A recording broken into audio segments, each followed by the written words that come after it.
अस्सलाम वालेकुम students, hope you are doing well. Accounting circle के चैनल के ऊपर खुशामदीद।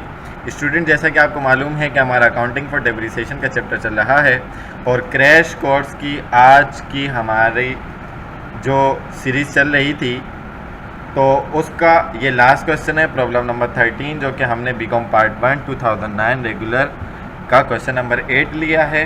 और यहाँ पर हमारा क्रैश कोर्स का पार्ट कंप्लीट हो जाएगा। ये क्रैश कोर्स में जो मैंने आपको डिफरेंट 13 क्वेश्चन बताए हैं, इंशाल्लाह इसकी जब आप प्रैक्टिस करेंगे तो आपका पेपर आसानी से निकल जाएगा। उसके अलावा मज़ीद प्रॉब्लम्स को भी आप लाजमी प्रैक्टिस करें और इसके अलावा भी मैं मज़ीद एडवांस क्वेश्चन आपके लिए अपलोड करूंगा ताकि आप लोग अच्छे से अच्छे तरीके से कॉन्सेप्ट को क्लियर कर सकें और ज़्यादा से ज़्यादा आपके पास मटेरियल अवेलेबल हो। तो वीडियो पूरी देखने से पहले मेरे चैनल को सब्सक्राइब करें, सपोर्ट करें और ज़्यादा से ज़्यादा लोगों को शेयर करें। तो क्वेश्चन में आपको कह रहा है, Khalil and company uses 40% reducing balance. Mention लिखा हुआ है या मेथड है, ठीक है जी, ये मेंशन नहीं, ये मेथड है।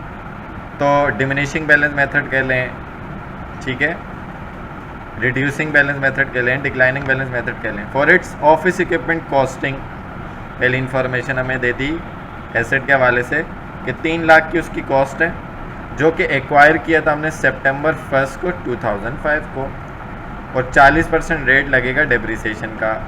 Method reducing balance method. तो रिड्यूसिंग बैलेंस मेथड में हमें कॉस्ट चाहिए या एसेट की बुक वैल्यू गिवन हो और रेट चाहिए। उसके अलावा बाकी तमाम इंफॉर्मेशन हमारे लिए इरेलीवेंट होंगी। तो the salvage value is estimated at 1/6 of the cost. Cost का 1/6 है, यानी कि 3 लाख को मल्टीप्लाई करवाएं आप 1 से, डिवाइड करवा दें 6 से, ठीक है जी, ये आ जाएगा 50,000। तो ये इसकी सेल्वेज वैल्यू है। The company closes its books at December 31 को क्लोज करते हैं ईच ईयर, हर साल। इसका मतलब कब शुरू करते हैं? जनवरी में। जनवरी टू दिसंबर जाते हैं। मशीन खरीदी सितंबर में, तो सितंबर, अक्टूबर, नवंबर, दिसंबर, इसका मतलब 4 महीने इस्तेमाल की है 2005 के अंदर आपने मशीन। इस बात का ध्यान रखना। On January 1 2008 the equipment was dispose of, ठीक है ना, इक्विपमेंट को डिस्पोज ऑफ कर रहे हैं।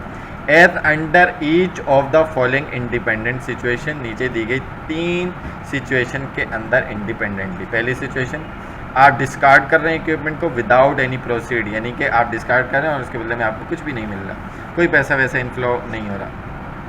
दूसरे में कह रहे हैं sold at loss of ₹45,000 for cash, cash पर बेचिए लेकिन 45,000 रुपये का नुकसान हुआ, डिस्पोजल किया है आपने।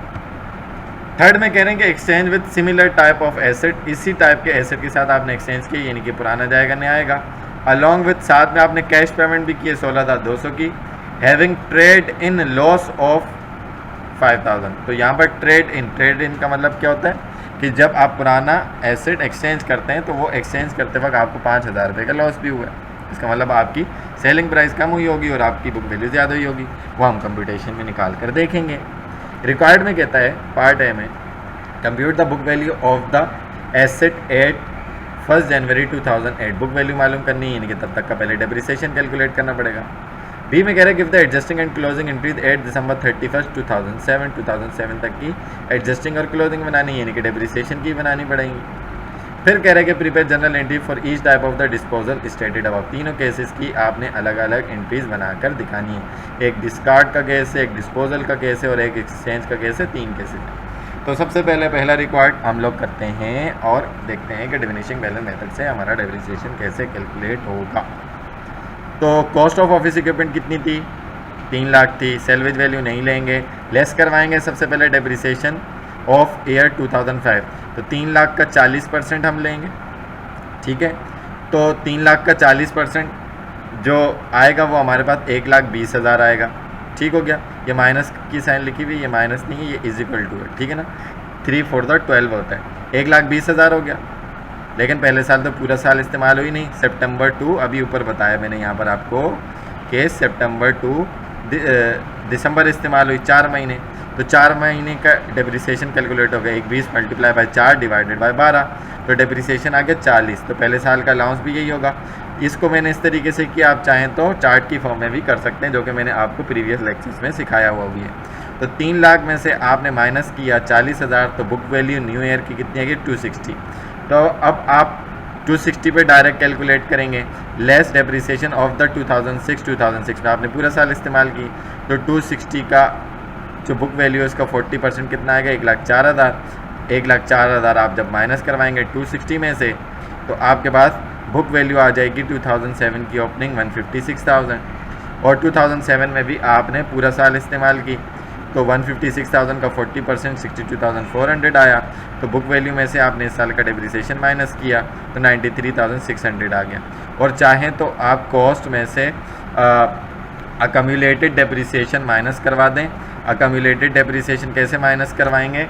अकम्युलेटेड डेप्रिसिएशन माइनस करवाएंगे किस तरीके से कि 3 लाख की कॉस्ट होगी, यहाँ पर आ जाएगी, और 40, 1,04,000 और 62,400, ये तीनों कॉस्ट को आप टोटल करवाएंगे, ये अकम्युलेटेड डेप्रिसिएशन हो जाएगा। माइनस करवाएंगे तो आपके पास बुक वैल्यू आ जाएगी। ठीक है जी। तो इस तरीके से भी आप कर सकते हैं चार्ट की फॉर्म में, और इस तरीके से भी कर सकते हैं ऑन बुक वैल्यू मेथड। तो यहाँ पर आपको बुक वैल्यू ऑन 1 जनवरी मालूम हो गई, जो कि उसने कहा था कि एसेट की बुक वैल्यू को मालूम करके दिखाओ, हमने मालूम कर ली। फिर वो कह रहे कि एडजस्टिंग और क्लोजिंग एंट्री बना के दिखाओ 2007 तक की। तो सबसे पहले 2005 का 40,000 जो डेप्रिसिएशन निकला वो निकालेंगे, रिकॉर्ड करेंगे depreciation expense debit, allowance for depreciation credit 40,000 से। ठीक है जी। फिर 2006 का depreciation expense debit, allowance for depreciation credit to adjust depreciation expense of 2006 1,04,000। फिर 2007 का depreciation expense debit, allowance for depreciation credit to adjust depreciation expense of 2007 62,400। ठीक है जी। ये तीनों सालों का आपने डेप्रिसिएशन रिकॉर्ड कर दिया, बहुत ही आसान सा पार्ट था। तो हमारे यहाँ पर ये दोनों पार्ट हो गए। अब चलते हैं उसके बाद वाले पार्ट पे कि अब हमें वो क्या बात कह रहा है। ठीक है जी। तो इसमें अभी थोड़ा सा ग्लिच आ गया, गलती से कंट्रोल पी हो गया, प्रिंट का ऑप्शन आ गया। तो चलते हैं थर्ड सॉल्यूशन की तरफ कि डिस्पोजल ईच टाइप में करेगा तो किस तरीके से होगा। ठीक है जी। तो यहाँ पर अच्छा एक चीज़ देख लें, क्लोजिंग एंट्री यहाँ पर मैंने अलग से बनाई हुई है कि पहले साल के डेप्रिसिएशन को जब आप क्लोज करोगे तो डेप्रिसिएशन एक्सपेंस क्रेडिट हो जाएगा और इनकम समरी डेबिट हो जाएगा। To close depreciation expense of 2005 40,000 से।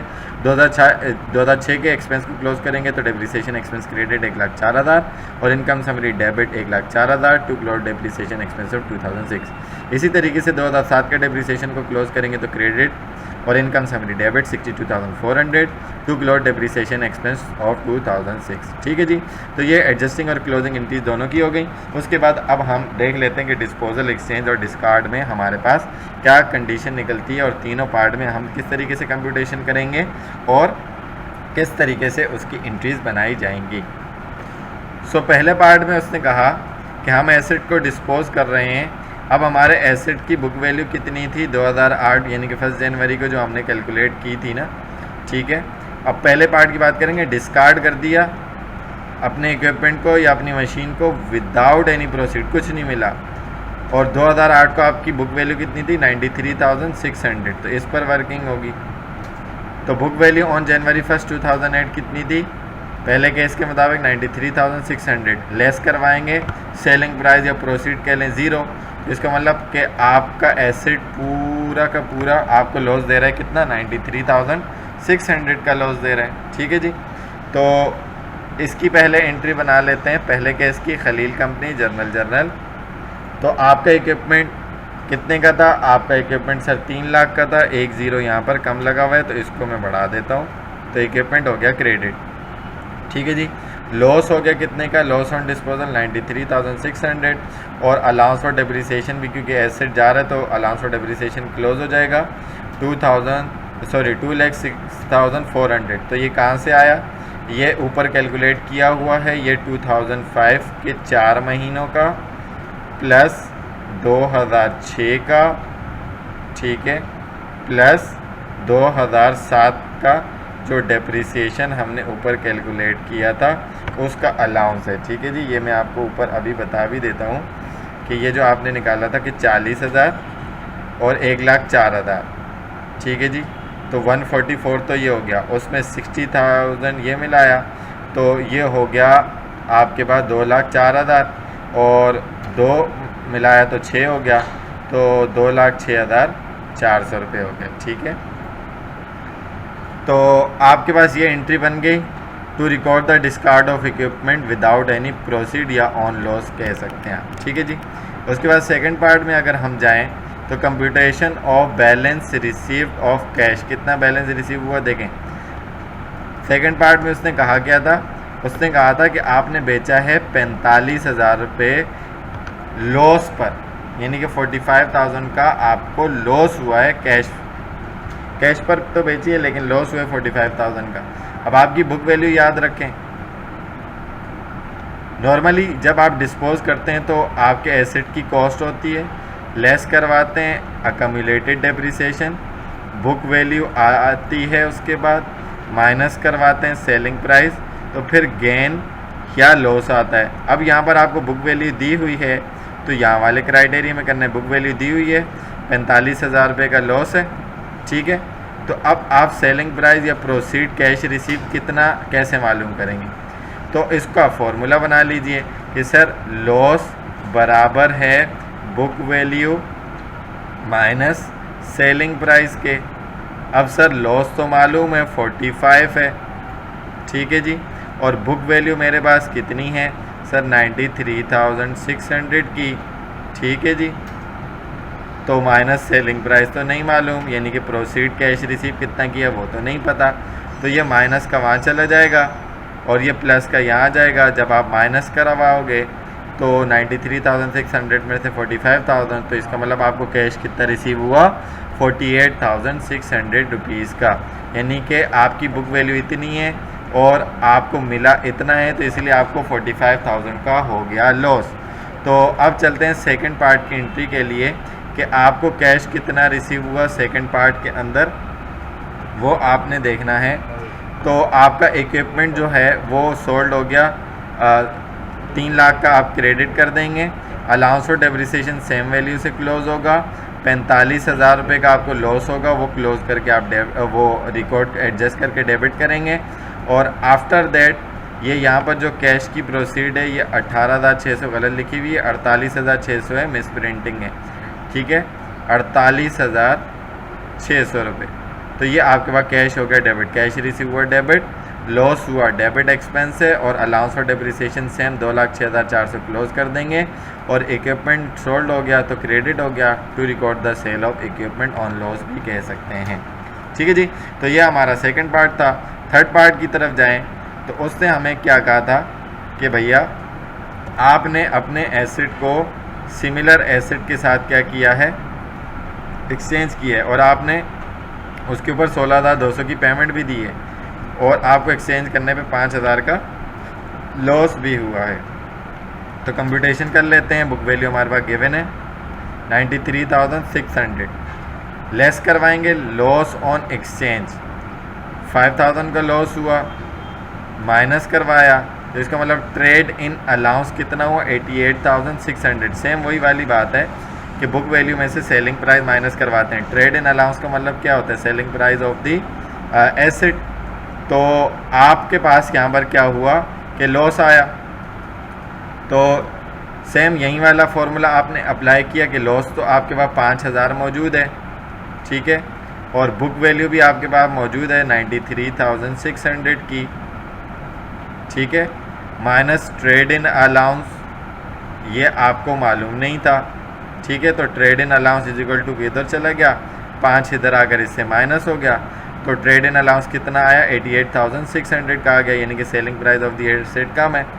और अलावा दी आपने मज़ीद कैश दिया उसके ऊपर 16,200 आपने उसके अंदर ऐड करवा दिया, तो इसका मतलब कॉस्ट ऑफ न्यू इक्विपमेंट कितनी आ गई 1,04,800 रुपये की। ठीक है जी, तो इसकी एंट्री बना लेते हैं। नया एसेट आपने न्यू इक्विपमेंट ख़रीदा वो डेबिट हो गया 1,04,800 का, पुराने एसेट का डेप्रिसिएशन क्लोज किया 2,06,400 से डेबिट, पुराना एसेट एक्सचेंज करने पे आपको हुआ लॉस 5,000 का, वो डेबिट, इक्विपमेंट और आपने बेचा तो वो हो गया क्रेडिट 3 लाख से, और कैश इजाफी आपने पे किया, एडिशनल पेमेंट की तो 16,200 वो हो गया क्रेडिट, तो दोनों साइड हो गई बराबर। To record the exchange of equipment या एक्सचेंज इक्विपमेंट ऑन लॉस। ठीक है जी, तो ये पूरा हमारा क्रैश कोर्स का पार्ट कंप्लीट हो गया। आई होप कि ये सारी सीरीज़ आपको अच्छे तरीके से समझ में आ गई होंगी। अगर इसके अंदर आपको कोई भी बात समझ में नहीं आती तो आप कमेंट सेक्शन में क्वेश्चन करके पूछ सकते हैं। वो स्टूडेंट जिनकी डेप्रिसिएशन के चैप्टर की अब तक तैयारी नहीं हुई है तो वो ये 12-13 लेक्चर देखकर आसानी से 1-2 दिन के अंदर अपनी प्रैक्टिस को कंप्लीट कर सकते हैं और चैप्टर को कवर कर सकते हैं।